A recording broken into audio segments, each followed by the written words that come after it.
안녕하세요. 수험생 여러분 반갑습니다. 김민정 강사입니다. 이번 강의는 기출 변형 문제 2회입니다. 함께 문제 풀이 해보실 분들은 영진닷컴 사이트를 통해서 파일을 다운로드 받아서 준비해 주시면 되겠습니다. 바로 진행하겠습니다. 기본 작업 1시트는 내용 그대로 입력하시는 거죠. 그래서 제가 강의에는 설명을 따로 해드리고 있지 않습니다. 다른 문제 다 풀어보시고요. 시간이 여유가 되시면 A3셀부터 G11셀까지 오타 없이 정확하게 입력해 주시면 5점을 추가 점수로 받는다고 생각하시면 되겠습니다.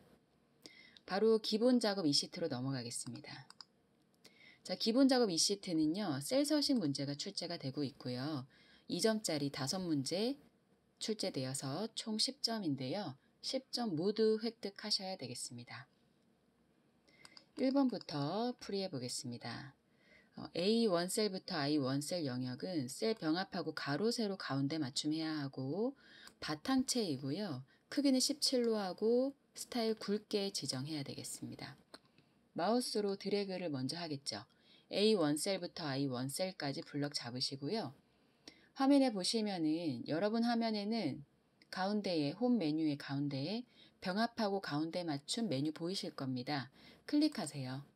그러면 병합이 되면서 글자가 가운데로 오긴 했는데 지금 가운데로 온 것은 가로만 가운데 맞춤이 된 것이지 세로 가운데 맞춤은 되지 않았거든요.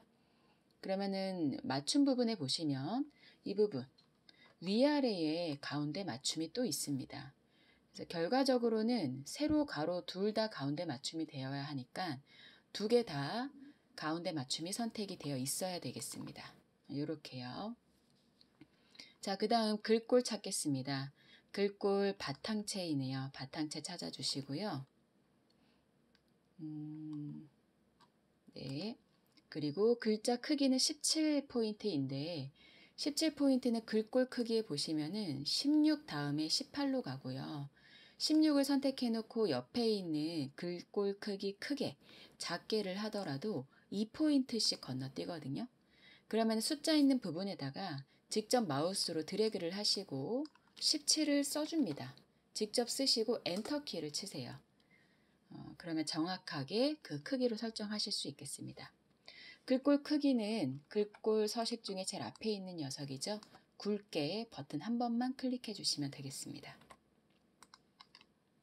자, 1번 문제 끝났고요. 2번 문제 A4부터 A7까지 그리고 A8부터 A11 영역 병합하고 가운데 맞춤할 거예요. 이 부분 먼저 진행하겠습니다. 그러면 마우스로요. A4부터 A7까지 블럭 잡으시고 컨트롤 키를 누르신 상태에서 A8부터 A11까지 블럭을 잡아줍니다. 아까 진행했었던 병합하고 가운데 맞춤 찾아서 클릭해 주시면 되겠습니다. 그 다음 A3부터 I3 영역은요. 채우기 색상 노랑으로 지정을 하라고 하네요. 자, A3부터 I3까지 블럭 잡아주죠. 제목 부분입니다. 채우기 색은요. 글꼴 부분에 보시면은 페인트통 모양의 채우기 색 버튼 있습니다. 옆에 화살표 클릭하셔서요. 표준색에 있는 노랑으로 선택해 주시면 되겠습니다. 자, 그 다음 3번. 셀 서식의 사용자 지정을 이용을 해서요. D4부터 G11 영역은 숫자 뒤에 점이라고 쓸 거고요. 그럼 또 여기까지 진행해 볼까요? D의 4부터 G의 11까지 블럭 잡고요. 숫자 뒤에 점이라고 쓰랍니다. 오른쪽 마우스 클릭해서 셀 서식 들어가신 후에 사용자 지정에 들어가시면 되는데요. 이런 경우에는요. G표준 뒤에다가 쌍따옴표로 점이라고 쓰셔도 됩니다. 다른 쉼표를 찍어라 아니면은 숫자가 0일 때 0점이라고 출력되라 이런 말이 없기 때문에 G표준에다가 하셔도 되고요. 또는 G표준 대신 샵에다가 점이라고 쓰셔도 상관은 없습니다. 그건 여러분이 선택하셔도 되고요. G표준이나 샵이나 전부 다 정답 처리됩니다. 아까 말씀드렸다시피 0점인 사람, 빵점인 사람이 있으면 그러면 숫자 0과 점이 같이 출력이 되게 하시오라고 했다면 0이라고 쓰셔도 됩니다. 근데 지문이 없더라도 0점이라고 쓰셔도 정답 인정해 줍니다. 확인을 해 볼게요. 네, 그러면은 모든 숫자 뒤에 점이라고 입력이 되었네요. 아마 이 풀이 과정, 교재의 풀이 과정을 보시면은요, 샵 점이라고 되어 있지 않을까 싶어요. 0일 때 0점이라고 출력되라는 말이 없고, 그리고 G표준 같은 경우는 문자가 입력이 되어 있을 때에도 뒤에 문자를 표시를 하거든요. 그래서 숫자 뒤에 점이라고 했기 때문에 정확하게 하실 분들은 샵 뒤에 점이라고 쓰시면 되겠습니다. 모두 정답 처리는 된다는 점. 자, H4부터 H11까지는 뒤에다가 위자 쓰라고 하네요. 방법 동일합니다. 그러면 우리 표준적인 풀이로 진행을 해볼까요? A4부터 H4부터 H11까지 블럭 잡으시고 오른쪽 마우스 클릭해서 셀 서식. 사용자 지정에 들어가신 후에 G표준이라고 되어 있던 거 지우고요. 샵 그리고 위 써주시면 됩니다. 쌍따옴표 안 써도 되나요? 안 써도 되네요. 여러분께서는요, 적용을 하실 때 보기에 잘 출력이 되는지 확인해 주시면 됩니다. 쌍따옴표 쓰셔도 되고 안 쓰셔도 적용이 자동으로 되는 것을 확인하실 수 있겠습니다. 자, 4번입니다. H11셀에다가요, 성적이 많이 오름이라는 메모를 삽입하고 항상 표시될 거고 자동 크기로 지정을 하도록 하겠습니다. H11셀 찾아서 클릭해 주시고요. 오른쪽 마우스 클릭해서 메모 삽입할 거고, 컴퓨터의 이름이 자동으로 메모장에 들어가 있는데요. 지우셔야 되죠. 시험장에 가셔도 그 시험장에 컴퓨터 이름이 들어가 있을 겁니다. 지우시고요. 블럭 잡아서 지우시고 성적이 많이 오름이라고 입력하겠습니다. 띄어쓰기 잘 확인하시고요. 메모의 크기부터 조정을 하도록 하죠. 메모지의 테두리 부분에다가 마우스 갖다 놓으시고 오른쪽 버튼 누르셔서 메모 서식에 들어갑니다. 맞춤 탭에 들어가시면은요, 자동 크기 체크하시고 확인하시면 자동으로 성적이 많이 오름, 글자에 메모가 맞춰지는데 제가 설명을 해드리다가 오름 뒤에서 엔터키를 쳤나 봐요. 그래서 밑에 빈 줄이 생겼습니다. 이런 경우 밑에 빈 줄에다가 마우스 커서 두시고 백스페이스바 누르셔서 지워주시면 됩니다. 그리고 바깥에 빈 공간 클릭해 보시고 이 H11셀에 커서 갖다 놓으면 메모지가 한 줄로 딱 글자 크기만큼 자동 맞춤이 되었는지 확인해 주시고요. 방금 제가 다른 데 클릭했을 때 메모가 자꾸 사라졌었죠. H11셀에다가 커서 두시고요. 오른쪽 마우스 누르시고 메모 표시 클릭해 주시면 항상 표시까지 진행되었습니다. 자, 5번. A3부터 I11 영역에 가로 가운데 맞춤할 거고요. 테두리 모두 넣도록 하겠습니다. A3부터 I11까지네요. A3부터 I11까지 블럭 잡으시고요. 가로만 가운데 맞춤하시면 되니까 맞춤 부분에 가로 가운데 맞춤 요 녀석만 클릭해 주시고요. 그 다음에 테두리 부분에서 옆에 화살표 클릭하셔서 모든 테두리 찾아서 클릭해 주시면 되겠습니다. 가로 가운데 맞춤, 테두리는 모든 테두리 한번 선택해 주시면 이렇게 해서 기본 작업 2시트는 전부 다 진행이 되었고요. 기본 작업 3시트로 넘어가겠습니다. 기본 작업 3시트 5점입니다. 결제란 시트에 결제란 시트가 따로 있네요. A1부터 D2 영역을 복사한 다음에 기본 작업 3시트에 2, 3셀에다가 연결하여 그림 붙여넣기 진행하시면 되겠습니다. 기본 작업 3시트에서 오랜만에 연결하여 그림 붙여넣기 문제가 출제가 되었네요. 자주 출제되는 내용은 아니나 여러분이 시험 보러 가셨을 때 안 나온다는 보장은 없으니까 방법은 반드시 알고 계셔야 되겠습니다. 자, 결제란 시트에 A1부터 D2까지 결제란 시트로 가볼게요. 자, 이 부분이네요. 결제란을 복사한 다음 블럭을 잡습니다. 여러분 복사하는 단축키 다 알고 계시죠? 컨트롤 C 누르시면 복사가 될 거고요. 다시 기본 작업 3시트로 오셔서 시트의 E3셀에다가 여기네요. E3셀에다가 그냥 붙여넣기 하시면 안 되고 연결하여 그림 붙여넣기 하셔야 됩니다. 오른쪽 마우스 누르시면요. 선택하여 붙여넣기 메뉴가 있는데요. 여기 제일 끝에 연결된 그림, 이 녀석이 연결하여 그림 붙여넣기입니다. 클릭하시면 되겠고요. 간혹 연결하여 그림 붙여넣기 말고 그냥 그림으로 붙여넣기가 나오거든요. 제가 두 개의 차이점을 좀 설명을 해드릴게요. 제가 이번에는 복사했던 것을 I3에다가 오른쪽 마우스 클릭해서 선택하여 붙여넣기에 끝에서 두 번째에 있는 그냥 그림으로 붙여넣기를 선택을 해보겠습니다. 자, 그리고 나서요. 결제란에 다시 왔어요. 원래 원본이 결제란이 담당이 결제를 해줘야 하고 과장과 부장이 결제를 해줘야 되는데 우리 회사 부장이 그만두는 바람에 사장밖에 남지 않았다. 사장한테 결제를 받게 되었다 하면은요. 부장을 지우고 사장으로 바꿔보겠습니다. 엔터키. 자, 그리고 나서 기본 작업 3으로 가볼까요? 어떤가요?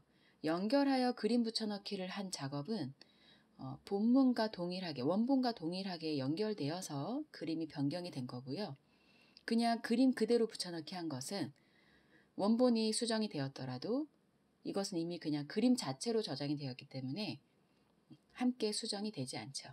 그래서 여러분이 실무에서도 이 그림 붙여넣기를 사용하실 수 있기 때문에 이 연결해서 붙여넣는 것과 그냥 그림으로 붙여넣는 것 차이점을 좀 알고 계시면 좋을 것 같아서 설명을 드렸고요. 시험 때에는 해당 지문에 따라서 진행을 하시면 되겠습니다.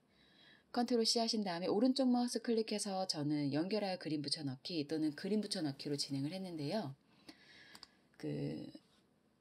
다시 복사를 해서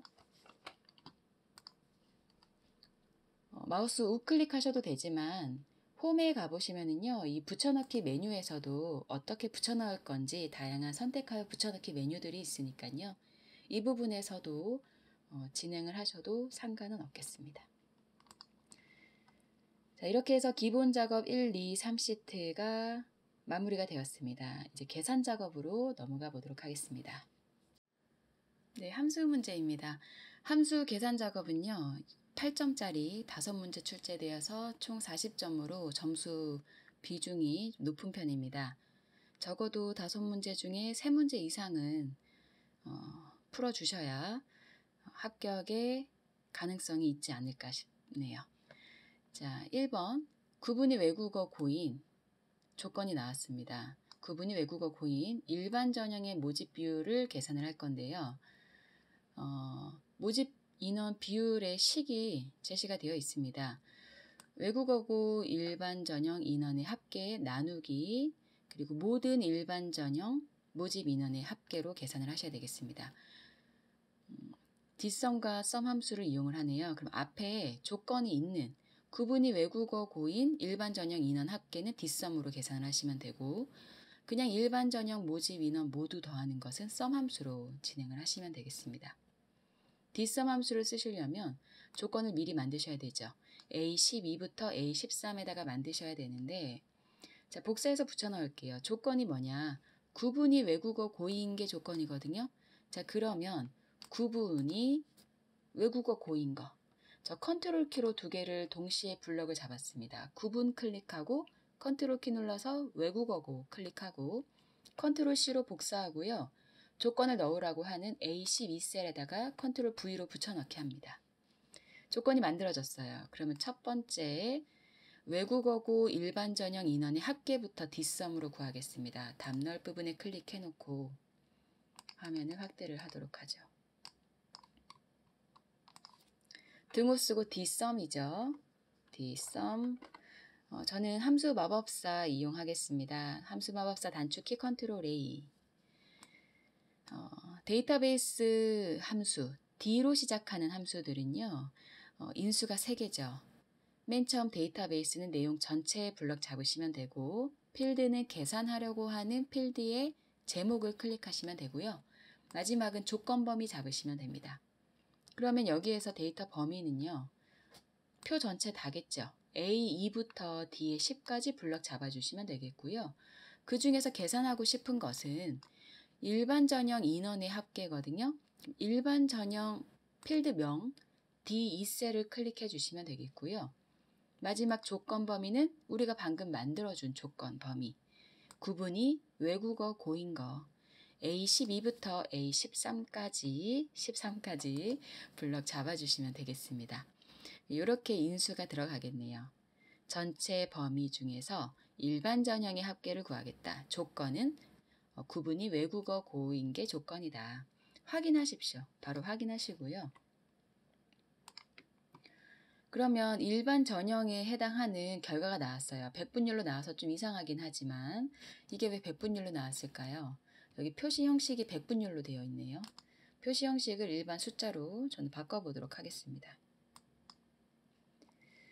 자, 인원, 비율이군요. 모집 인원의 비율이었기 때문에 퍼센트로 백분율로 자동으로 그 문제에서 만들어 놨었나 봐요. 그럼 백분율로 다시 바꿀게요. 비율이었었네요. 비율을 구하는 거였네요. 자, 그리고요, 뒤에 나누기 일반 전형 모집 인원 합계 구해야 됩니다. 그럼 위에 수식 입력줄에 마우스 뒤에 클릭하시고 슬래시, 이번에는 썸 함수로 일반 전형 모집 전부 다 더하면 됩니다. 썸, 컨트롤 A. 썸 함수는 더할 범위만 잡아주시면 되죠. 일반 전형 범위 전체 블럭 잡아주시고요. 엔터키 쳐주시면 외국어고 일반 전형 모집 인원 비율은 86%다. 자, 그 다음 2번 문제입니다. 렌탈 기간이 3년 이상이면 장기 월 사용액을 사용을 할 거고 조건이 3년 이상이라는 거네요. 그 다음에 3년이 안 됐으면 일반 월 사용 금액을 이용을 해서 가격에 표시하랍니다. 그러니까 대부분 뭔가를 렌탈을 하시면은요. 장기 고객은 장기 월 사용 금액이다 해서 좀 할인을 해주지 않습니까? 그래서 그 내용을 좀 출력을 하고 싶은 것 같네요.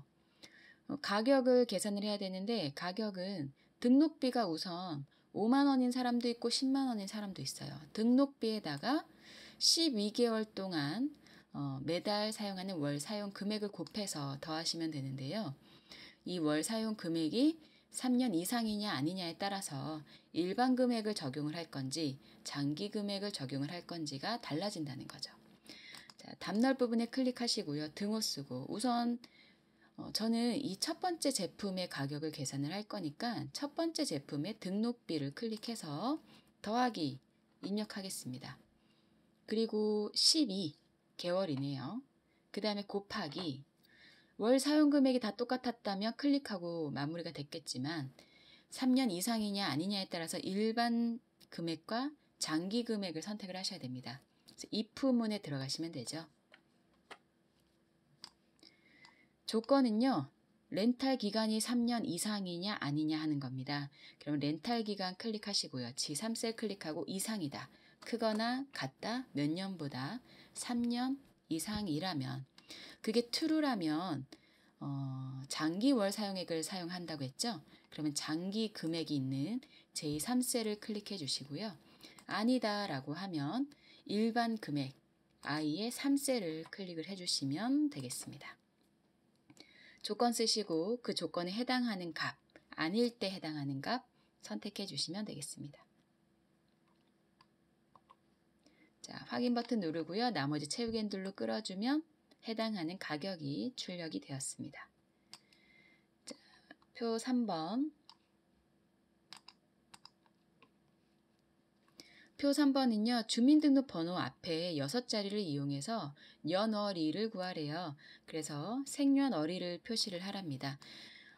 데이트와 미드 함수를 이용을 할 건데요. 이 데이트라는 함수는 어떠한 값들을 날짜의 형태로 자동으로 표시해주는 함수입니다. 그래서 우리는 이 수치만 85, 12, 05만 출력을 해주면 데이트 함수가 자동으로 몇 년, 몇 월, 며칠이라는 형태로 출력을 해주게 되는 거고요. 이 숫자를 우리는 미드 함수로 구해야 된다는 거죠. 주민등록번호 요거 인구 통계 낼 때 많이 사용하겠네요. 이 사람의 생년월일 또는 회원 정보 관리할 때 그냥 주민등록번호는 이페시에 받았지만 생년월일을 좀 챙겨줘야겠다 할 때 보기 좋도록 데이터 값을 변경할 때 사용하시면 되겠습니다. 등호 쓰시고 데이트 함수에 먼저 들어갑니다. 그러면 연, 월, 일의 형태로 출력할 값들을 입력을 하라고 나오네요. 그럼 우리 순서대로 연도부터 찾아서 입력을 해주면 되겠는데요. 미드 함수로 찾으셔야 됩니다. 미드 함수 추가할게요. 왼쪽에 이름 상자의 화살표 클릭하셔서 미드 함수 찾습니다. 여러분 최근에 미드 함수를 쓰지 않으셨다면 함수 추가에 들어가셔서 직접 미드 함수를 선택해 주시고요. 미드 선택하시면 인수가 3개입니다. 텍스트는 출력하려고 하는 문자가 있는 곳, 우리는 주민등록번호에 있는 숫자로 생년월일을 구하고 싶은 거죠. 그럼 김간혜라는 사람의 주민등록번호를 선택을 할 거고요. 스타트 넘버는 처음부터 몇 번째 자리부터 문자를 출력을 할 것이냐는 겁니다. 지금은 연도를 알고 싶은 거니까요. 연도는 제일 첫 자리부터 2글자가 필요한 거죠. 그러면 스타트 넘버는 첫 번째 자리부터 가지고 올 것이다. 1이 될 거고요. 넘체어스는 그럼 거기에서부터 몇 글자 갖고 올래? 저 2글자 갖고 올 겁니다. 그러면 미리 보기가 되네요. 85라고 벌써 주민등록번호에 첫 번째 자리부터 2글자를 가지고 왔다 라는 의미로 85가 출력이 된 것을 확인할 수 있는데요. 이때 확인 버튼 누르지 마시고요. 위에 수식 입력줄에 데이트 함수로 도로 돌아가세요. 이 부분 데이트 함수 사이에다가 아무데나 클릭하시면 연도는 출력이 된 게 보입니다. 우리 아직 월과 일을 구해야 되죠. month 함수로 가셔서요. month 인수로 가셔서 클릭하시고 다시 한번 미드 함수 추가합니다. 똑같습니다. 텍스트는 이 김간혜라는 사람의 주민등록번호이고요. 스타트 넘버가 이번에는 이 사람의 생년월일에서 월은요. 하나, 둘, 3번째 자리부터 2개의 숫자지 않습니까? 그래서 월은 3번째부터 시작해서 2개의 글자를 가지고 오겠다라고 입력을 해주셔야 되겠습니다. 12가 또 출력이 되었죠? 또 데이트 함수로 갑니다.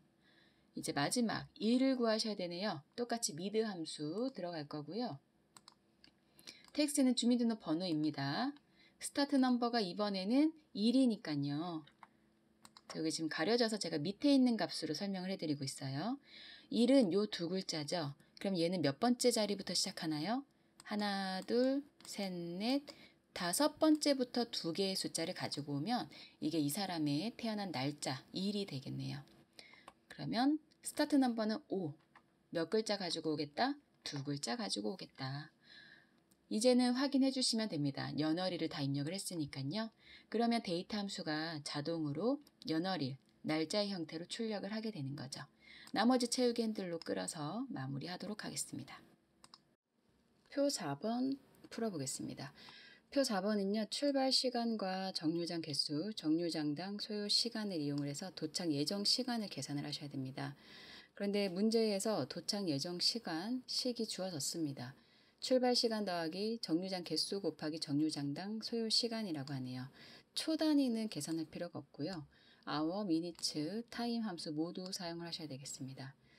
이게 문제가 좀 어려울 수도 있는데요. 풀이를 해보면 쉽습니다. 무슨 뜻이냐면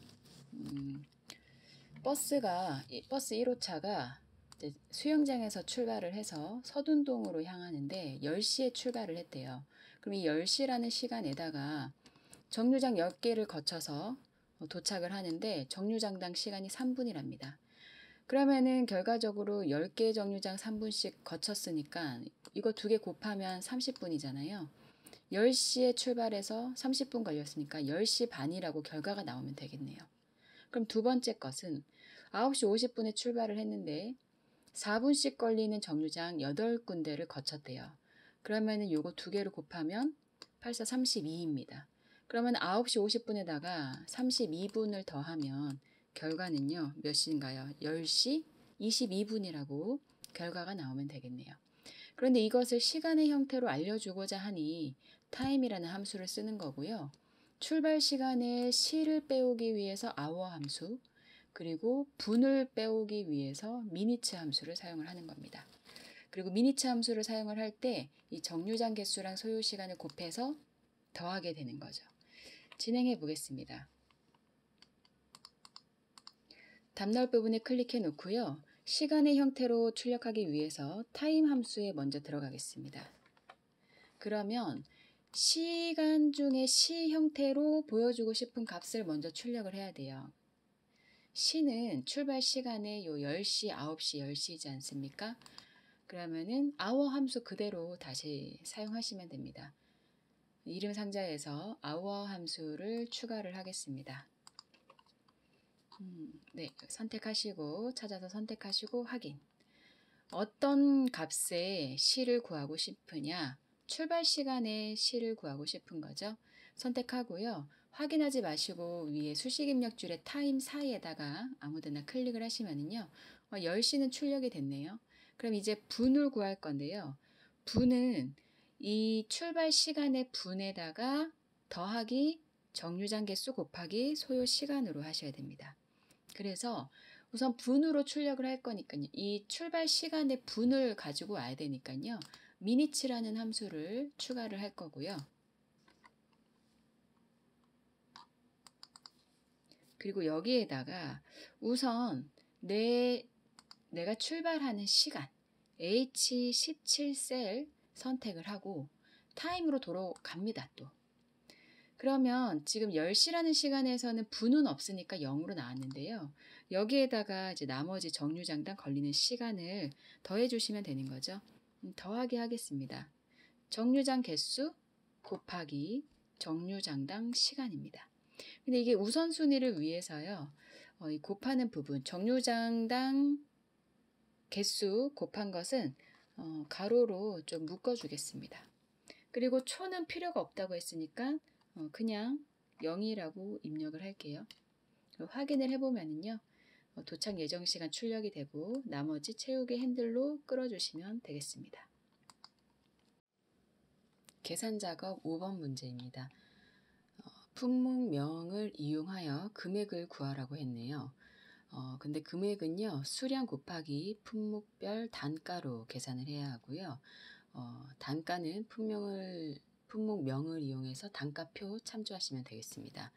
HLOOKUP, VLOOKUP 추주함수 중에 알맞은 함수 선택하라고 했고요. 문자열 n% 연산자를 이용을 해서 뒤에다가 원을 추가를 하셔야 되는데요. 문제를 다시 한번 확인을 해보면 제품별로 금액을 알고 싶은 거죠. 그런데 수량은 바로 옆에 있지만 단가는 단가표에 있습니다. 그러면 지금 외장형 하드의 금액을 구하고 싶다라고 하면 수량에다가 단가를 곱해야 되는데 이 단가는 단가표에 따로 있으니까 해당하는 품목명을 찾아내서 그 품목명이 이 단가표에 있다면 두 번째 열에 해당하는 단가를 금액 부분으로 가지고 와서 수량과 곱해주면 되겠습니다. 참조하려고 하는 단가표가 이렇게 열의 형태로 만들어져 있기 때문에 VLOOKUP 함수를 사용을 하시면 되겠고요. 그래서 결과적으로는 VLOOKUP 함수에서 이 단가표 중에서 내가 찾는 값이 있다면 두 번째 열에 있는 단가를 가지고 오면 된다는 거죠. 진행해 보겠습니다. 먼저 단가부터 구해 볼게요. 금액 부분에다가 마우스로 클릭해 놓고 등호 쓰고 VLOOKUP 사용합니다. 컨트롤 A 하죠. 찾으려고 하는 값이 첫 번째 인수입니다. 그러면 나는 품목명을 찾아서 어디에서? 이 단가표에서. 그래서 그 품목명이 있다면 두 번째 열에 있는 단가를 가지고 있는 것이죠. 그래서 lookup value 찾는 값은 내 품목명입니다. B27셀을 찍어주시면 되겠고요. 그 다음에 테이블 어레이를 클릭하셔서 이제 가지고 오려고 하는 값이 있는 단가표를 전체 블럭을 잡아주시면 됩니다. 그런데 금액을 구했을 때 채우기 핸들로 끌어서 우리가 나머지를 계산하지 않습니까? 그때 이 단가표라는 참조표는 위치가 움직이면 안 되니까 F4를 눌러서 고정하겠습니다. 이 표는요. 컬럼 인덱스 넘버라는 인수는요. 방금 범위 잡은 표에서 몇 번째 열에 있는 값을 가지고 오고 싶으냐 하는 거거든요. 품목명이 1열 그리고 단가가 2열입니다. 그래서 2열에 있는 단가를 가지고 오겠다 2라고 쓸 거고요. 마지막 랭지 루컵을 많이들 헷갈려 하시는데 밑에 설명이 있네요. 정확하게 일치하는 값을 찾으려면 펄스, 비슷하게 일치하는 것을 찾으려면 true 또는 생략이라고 되어 있는데 무엇이 정확하고 무엇이 비슷하냐? 찾는 값입니다. 이 B27에서 우리가 외장형 하드를 이 테이블에서 찾겠다라고 했잖아요. 외장형 하드가 이 표에 정확하게 일치하는 품목명이 있다면 2열에 있는 단가를 가지고 오는 건데요. 이 외장형 하드와 여기 입력되어 있던 외장형 하드가 정확하게 일치하면 펄스라는 겁니다. 예를 들어서 품목명이 내가 찾는 값은 외장형 하드인데 품목별 단가표에 외장형 하드도 있고 내장형 하드도 있을 수 있잖아요. 그때 이름이 비슷하다고 해서 그냥 그 두 번째 열에 있는 단가를 가지고 오면 안 된다는 거죠. 찾는 값과 참조하는 표에 있는 값이 정확하게 일치할 때 값을 가지고 와야 한다면 랭지 룩업에다가 0을 쓰셔야 되는 겁니다. 대부분 문자의 형태로 찾는 값은 0 정확하게 찾아내고요. 숫자의 범위로 찾게 되면 그것은 비슷하게 일치해도 된다. 생략을 하시면 되겠습니다. 그러면 지금은 정확하게 외장형 하드, 인쇄 용지, CD, 품목명이 정확하게 일치해야만 단가를 가지고 올 거니까요. 랭지 룩업에다가 0이라고 써주시면 되고요. 확인을 해보면 우선 단가는 가지고 왔습니다. 근데 이게 끝이 아니죠. 단가에다가 이제 수량을 곱해 주셔야 되잖아요. 위에 수식 입력줄 맨 뒤에다 클릭하시고 곱하기 해당하는 품목의 수량을 찍어줍니다. 그리고 엔터키를 치면은요, 이제 금액이 출력이 되었네요. 그런데 또 여기에다가 뒤에 원자를 붙이셔야 되죠. 다시 한번 결과 나온 셀에다가 클릭해 놓으시고요. 수식 입력줄 맨 뒤에 클릭하시고 &% 기호 쓰시고 쌍따옴표로 1 입력하시고 쌍따옴표 닫고 엔터키 쳐주시면 됩니다. 나머지는 채우기 핸들로 끌도록 하겠습니다. 자, 이렇게 해서 계산 작업 문제 5문제 다 풀이해 보았고요. 바로 분석 작업으로 넘어가겠습니다. 분석 작업 문제 1시트에서는 데이터 표 기능 문제가 출제가 되었네요. 방법만 알면 아주 빠르게 풀이하실 수 있습니다. 자동차 할부금 계산표에서 할부원금, 연이율, 상환 기간을 이용하여 월 납입 금액을 계산을 하고 싶대요. 어찌됐든 이 월 납입 금액이라는 것은 이 B의 8셀을 클릭을 해보시면 할부원금이랑 연이율이랑 상환 기간을 이용해서 계산이 되었다는 것을 확인을 할 수가 있습니다. 그럼 우리는요, 이 계산식에 사용됐던 상환 기간이 변경이 됨에 따라서 월 납입 금액도 어떻게 변경이 되는지를 알고 싶은 거죠. 알고 싶은 것은 월 납입 금액이므로 월 납입 금액을 이 표에다가 원래 식을 복사해서 붙여 넣으셔야 되는데요. 복사해서 붙여 넣으실 때 가장 편한 방법은 등호를 쓰시고 계산식에 사용됐던 그 셀 값을 참조하시면 됩니다. 마우스로 클릭하시면 되죠. 엔터키를 치면 B8셀에 있던 값이 그대로 넘어왔고요. 이제 셀 전체, 데이터표 전체를 블럭을 잡으시고 데이터 메뉴에 가시면 가상 분석의 데이터표가 있습니다. 클릭. 행 입력 셀이 지금 없습니다. 행 입력 셀이 없다는 것은 옆으로 이렇게 변화되는 값이 없다는 거예요. 뭐 예를 들어서 여기에 상한 기간은 열의 형태로 이렇게 들어가 있거든요. 할부 원금이 또 바뀌는 거에 따라서 데이터 표도 알고 싶었다 하면은 옆으로 어떠한 값을 입력을 해놓고 그 행 입력 셀에 해당하는 원본 그 값을 클릭을 해줬을 겁니다. 근데 지금 가로의 형태로 입력되어 있는 셀은 없고 이 열의 형태로 입력되어 있는 상한 기간만 있으므로 열 입력 셀에다가 마우스 클릭하시고 상한 기간이죠. 열 형태로 입력되어 있는 게 변하는 값이. 그래서 원본에서 사용됐던 계산식에서 사용됐던 상한 기간값 B의 7셀을 클릭하시고 확인해 주시면 되겠습니다. 이렇게만 입력을 해주는 거죠. 확인할게요. 그럼 자동으로 상한 기간이 변함에 따라서 월 납입 금액이 어떻게 변하는지를 판단할 수 있고요. 그래서 이 데이터 표는 계산식에 사용된 그 원본 값을 참조하고 데이터표 전체를 블럭 잡아서 행 입력셀과 열 입력셀에 사용된 그 값을 참조만 해주시면 간단하게 푸실 수 있는 문제입니다. 분석 작업 2번입니다. 2번 문제 시나리오 문제인데요. 영진사 통조림 생산 현황에서 이익률과 불량률 셀이 다음과 같이 변동되는 경우에 매출, 이익, 합계 셀의 변동 시나리오 작성하겠습니다. 시나리오 문제는 이름 정의를 먼저 하셔야 되죠. B14셀의 이름은 이익률, B15셀의 이름은 불량률, G13셀의 이름은 매출이익 합계로 정의를 할 거고요. 시나리오 이름은 매출이익 증가일 때는 이익률이 지금 20%와 3%인데 30%와 2%로 조정을 해볼 거고, 매출이익이 감소할 때는 이익률을 15%와 불량률 4%로 설정을 해볼 겁니다. 다 만들어진 요약 시트는 분석 작업 2시트 바로 앞에다가 위치를 시킬 거고요. 시나리오 요약 보고서 작성하실 때 정답과 일치해야 하고 오자로 인한 부분 점수가 없죠. 분석 작업은 개당 10점씩 2개가 20점인데요. 모두 부분 점수는 없습니다. 그래서 분석 작업 20점은 실수 없이 모두 획득을 하셔야 되겠습니다. 이름 정의부터 하겠습니다. 본문을 보니까 B14셀 이름을 이익률로, B15셀 이름을 우선 불량률이라고 이름 정의를 하셔야 되는데요. 왼쪽에 보니 이름 정의할 게 미리 셀의 이름으로 입력이 되어 있네요. 이럴 때 직접 셀을 클릭해서 이름 상자를 통해서 이름 정의를 하셔도 되지만 좀 정확하고 빠르게 작업하시는 방법이 있습니다. A14셀부터 B의 15셀까지 블럭을 잡으시고 메뉴 중에 수식에 가시면은요. 선택 영역에서 이름을 정의하겠다. 선택 영역에서 만들기라는 메뉴가 있습니다. 클릭을 하시면 자동으로 왼쪽 열에 있는 값을 가지고 이름을 정의하겠다 체크가 되어 있어요. 그 얘기는 왼쪽에 있는 이익률과 불량률로 옆에 블럭 잡은 범위 중에 옆에 있는 그 값의 이름으로 정의하겠다는 거죠.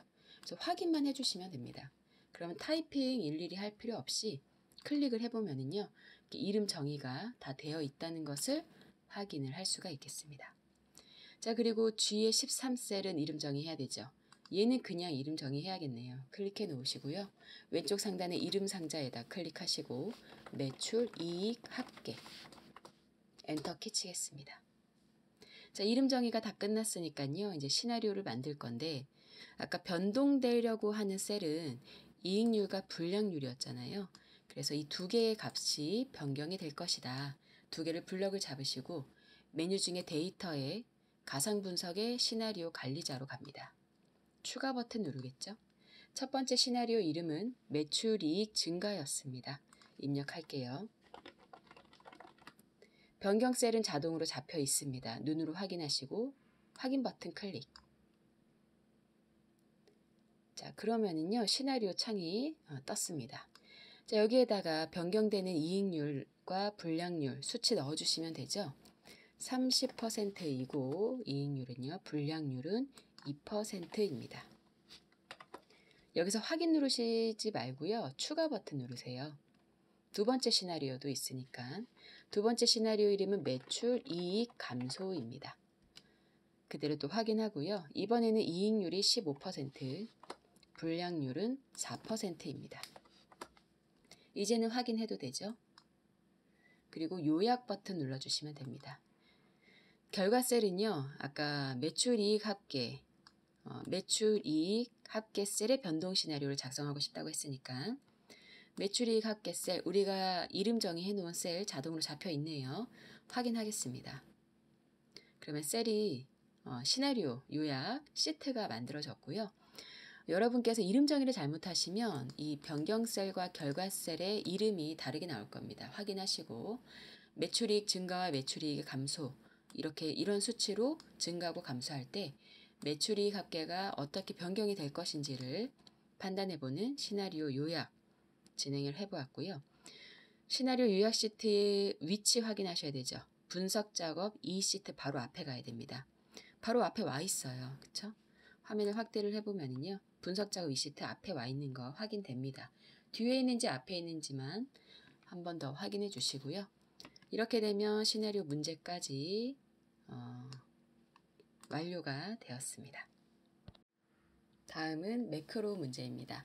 매크로 작업 시트에 다음과 같은 기능을 수행하는 매크로를 현재 통합 문서에 만들 거고요. E13부터 H13 영역의 평균 구하는 매크로 만들 겁니다. 매크로 이름은 평균, 사용할 함수 average 사용할 거고요. 도형에다가 매크로를 기록을 해야 하는데요. 도형 먼저 만들도록 할게요. 삽입에 가시면 도형이라는 메뉴 바로 보이실 겁니다. 도형 클릭하시고요. 기본 도형에 있는 정오각형 이름 확인하시고 클릭하셔서요. J3부터 J5에다가 그리셔야 되네요. Alt키 누르신 상태에서 그리시면 정확하게 그림을 그리실 수 있습니다. 맞나요? 제가 한 칸 밑에다가 그렸네요. 네. 자, 도형 안에다가요. 텍스트 평균이라고 입력해야 돼요. 도형 안에서 오른쪽 마우스 클릭, 텍스트 편집, 평균입니다. 입력하시고요. 엔터키는 치지 마시고요.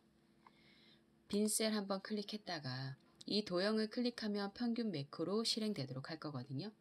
도형에서 다시 한번 오른쪽 마우스 클릭, 매크로 지정합니다. 매크로 이름 넣어주셔야 되죠. 매크로 이름도 평균이었고요. 기록 버튼 눌러줍니다. 여기서 매크로 위치를 바꿔주셔야 되겠네요. 문제에서요. 현재 통합 문서에 작성하라고 했기 때문에 매크로의 위치를 현재 통합 문서로 선택을 할게요. 자, 그리고 나서 기록하겠습니다. 매크로 이름 잘 들어가 있죠. 다시 한번 확인 버튼. 그러면 기록이 시작이 된 거고요. 우리는 해당하는 평균을 계산해 주면 되겠네요. 평균입니다. E13셀에 클릭해 놓고요. 홈에 보시면은 자동 합계 계산 버튼이 있죠. 평균 클릭할게요. 자동으로 범위 잡혔습니다. 엔터키만 쳐주시면 평균값 계산됐고요. 옆에 채우기 핸들로 끌어서 마무리하겠습니다. 빈셀 한번 클릭하고 왼쪽 하단에 매크로 기록 정지 버튼 찾아서 클릭해 줍니다. 또는 개발 도구에 가시면은요. 기록 중지 버튼 클릭하셔도 되죠. 첫 번째 매크로가 완성이 됐고요. 그 다음 모든 테두리를 적용하는 서식이라는 매크로를 만들 겁니다. 삽입에 가셔서 도형에서요. 이번에는 배지라는 도형입니다. 기본 도형에 배지 찾으셔서요. J7부터 J9까지 만들어주세요. Alt키 누른 상태에서 드래그 하셔서 그림을 그려주시고요. 오른쪽 마우스 클릭하셔서 텍스트 편집에 서식이라고 글자를 입력합니다. 오른쪽 마우스 다시 한번 클릭하셔서 매크로 지정할 거고요.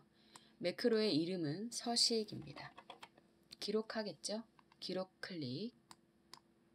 한 번 더 확인 클릭. 자, 이번 매크로는 A3부터 H13까지 홈에 모든 테두리 넣는 매크로입니다. 작업해 주시고요. 빈셀 한번 클릭한 후에 다시 한번 개발 도구의 기록 중지 클릭해 주시면은 매크로 모두 마무리가 되었고요. 매크로 도형 안에 들어가 있는 글자를 정렬을 하실 필요는 없으세요. 한번 확인을 해볼까요? 평균은 지워보고요. 테두리는 없애보겠습니다. 홈에 가서 테두리 없음. 자, 버튼 클릭해보죠. 평균 누르면 평균 계산되네요. 서식 누르면 테두리가 칠해집니다. 자, 이제 차트 문제입니다. 차트 문제는 2점짜리 5문제 출제가 되고 있죠. 10점이고요. 되도록이면 다 맞춰주시는 게 좋은데 워낙 새로운 유형의 문제들 좀 다양하게 출제되고 있어서 차트 문제는 여러 가지 변형 문제 많이 풀어보실수록 도움이 되실 겁니다. 기존에 작성되어 있는 차트를 가지고 수정을 하셔야 되고요. 1번 문제부터 볼게요.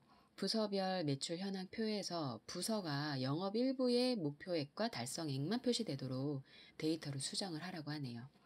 지금 차트를 보면은 모든 값이 다 들어가 있는데 이 중에서 영업 일부에 해당하는 사람들의 사원명과 목표액과 달성액만 넣으셔야 됩니다. 여기 그림에 보시면은요. X축에 이 사람들의 이름이 있고 범례의 목표액과 달성액이 있기 때문에 영업 일부에 해당하는 것을 만들려고 했다고 해서 부서까지 잡으시면 안 되는 겁니다. 자, 그러면 차트에서요. 차트 영역에서 오른쪽 마우스 클릭해서 데이터 선택에 들어갑니다. 차트 범위 잡혀 있는데 다 지우고 새로 잡을 거예요. 영업 일부에 해당하는 사원은 우선 사원명부터 잡습니다. 김종훈이죠. 그리고 그 사람의 목표액과 달성액을 블럭을 잡습니다. 자, 필드명까지 같이 잡아주셔야 되고요. 그 다음 또 영업 일부에 해당하는 홍태수, 컨트롤 키 누른 상태에서 계속 진행합니다. 홍태수의 목표액과 달성액. 그 다음에 오정환과 김남진이 영업 일부예요. 두 사람 같이 잡고요. 이 두 사람의 목표액과 달성액도 함께 잡습니다. 자, 그리고 나서 확인해 보시면은 차트가 완성이 됐네요. 1번 문제 해결됐습니다. 바로 2번 문제. 달성액 계열은 꺾은 선형으로 지정하고 보조축 하래요. 자, 그리고 차트 제목과 축 제목 넣으셔야 되겠습니다. 축 제목은 텍스트 방향을 세로 방향 0으로 지정을 하라고 합니다. 이 부분 하라는 거죠. 그리고 제목, 또 달성액을 꺾은 선의 보조축으로 만들어야 됩니다. 그러면 달성액은 주황색에 해당하는 계열이니까요. 주황색 계열 한 번만, 계열을 한 번만 선택을 하시고 오른쪽 마우스 클릭하셔서 계열 차트의 종류를 바꾸겠다. 계열 차트 종류 변경 클릭. 그러면 달성액에요. 차트 종류 바꿔줍니다. 꺾은 선형이죠. 첫 번째 꺾은 선형. 그리고 보조축 체크합니다. 확인해 주시면 끝나는 거죠. 자, 이제 차트 제목 넣을게요. 옆에 요소 추가하는 플러스 버튼 클릭하셔서요. 차트의 제목 클릭할 거고요. 안에 차트 제목이 생기면 마우스로 드래그 하셔서 이름 넣어주세요. 영업 일부 매출 현황. 제목은 됐고요. 그 다음에 축 제목 넣겠습니다. 축 제목 다시 차트 영역 클릭하시고요. 플러스 버튼 누르셔서 이번에는 축 제목인데요. 축 제목 체크를 하시면은요. 양쪽에 자동으로 다 생겼네요. 우리가 만들려고 하는 것과 동일하기 때문에 잘 됐네요. 자, 그럼 왼쪽에 있는 축 제목부터 먼저 쓸까요? 블럭 잡고요. 목표액 써줍니다. 그런데 얘가 옆으로 누워있죠. 테두리 클릭하시고요. 오른쪽 마우스 누르셔서 축 제목 서식 클릭하시면 옆에 축 제목 서식 창이 뜨는데요. 여기에서 방향을 바꿔주시면 됩니다. 제일 끝에 있는 맞춤이라는 메뉴를 크기 및 속성 요거 클릭하시면은요. 맞춤이 있고요. 텍스트 방향을 세로로 선택해 주시면 됩니다. 자, 옆에 있는 축 제목도 한 번 더 할까요? 보조 축 제목 마우스로 드래그해서 달성액이라고 입력해 주고요. 오른쪽 마우스 클릭해서 축 제목 서식 들어오셔야 되는데 저는 습관적으로 들어왔지만 옆에 이미 축 제목 서식 메뉴가 떠 있죠. 그러면 메뉴 축 제목 선택해 놓으시고 다시 한번 텍스트 방향을 세로로 해주시면 되겠습니다. 자, 그럼 2번도 끝이 났네요. 목표액의 김남진 요소만 데이터 레이블 가표시하래요. 그러면 목표액의 김남진. 목표액은 이 파란색의 세로 막대형이고요. 이 김남진 요거 말하는 거네요. 요 막대를 한번 클릭하시고요. 한 번 더 클릭하시면 이 조절점이 김남진한테만 생깁니다. 이때 창을 닫고 좀 진행을 할게요. 옆에 플러스 버튼 또 누르시면은요. 데이터 레이블이 있고요. 데이터 레이블 체크해 주시면 자동으로 5200이라는 값이 표시가 되네요. 자, 범례 서식 하겠습니다. 범례가 오른쪽에 들어가 있는데요. 위치를 아래쪽으로 바꿀 거고요. 글꼴 모양 바꾸시고 테두리에서 그림자를 넣으셔야 되고 채우기 색상 흰색도 넣으셔야 되겠습니다. 자, 전부 진행해 보겠습니다. 범례 클릭하시고요.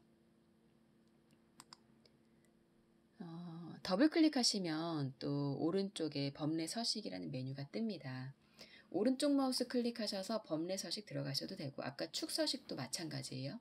더블 클릭을 하셔도 메뉴가 뜨고요. 위치는 아래쪽으로 바꾸기로 했죠. 범례 서식 위치 아래쪽으로 바꿔주겠습니다.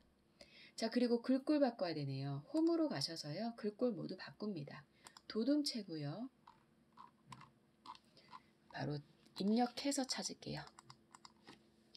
도둠체 엔터키. 그리고 글자 크기 11포인트. 글꼴 스타일 기울임 할 거고요. 기울임 선택해 주시고요. 그 다음에 범례에다가 테두리 그림자 넣어야 됩니다. 자, 여기 옆에 범례 서식에 와보시면 효과라는 곳에 그림자 미리 설정 있고요. 클릭하셔서 오프셋 대각선 오른쪽 아래 선택해 주시면 되죠. 이 녀석이네요. 오프셋 대각선 오른쪽 아래 선택. 자, 그리고 페인트통 모양인 채우기 및 선에 가시면은요. 채우기 색상 바꾸실 수 있습니다. 채우기 색상 흰색 배경 1 되어 있지만 한 번 더 확인하겠습니다. 자, 그러면 범례도 마무리가 되었네요. 마지막 5번. 차트 영역 서식은 테두리 넣어야 하고요. 둥근 모서리 지정하겠습니다. 차트 영역이라고 하면 이 바깥쪽 아무것도 없는 마우스 갖다 놓으시면 차트 영역이라고 설명이 떠요. 이 부분 클릭하시면 이제 오른쪽에 있는 서식이 차트 영역 서식으로 바뀝니다. 다시 한번 효과 부분에 가셔서 그림자 아까랑 동일하네요. 오프셋 대각선 오른쪽 아래 찾아서 선택해 주시고 둥근 모서리 넣으셔야 되는데 둥근 모서리는 제일 앞에 채우기 및 선에 가시면 제일 밑에 부분에 둥근 모서리 체크해 주시면 되겠습니다. 자, 이렇게 해주시면 차트 10점까지 다 완성이 되었고요. 이제 시간이 남으시면 다시 이제 여러분 첫 번째 시트로 기본 작업 1시트로 돌아가셔서 내용 입력하시고 마무리하시면 되겠고요. 문제 푸실 때 중간중간에 저장하는 거 잊지 마시고요. 이렇게 해서 기출 변형 문제 2회 풀이 마무리하도록 하겠습니다.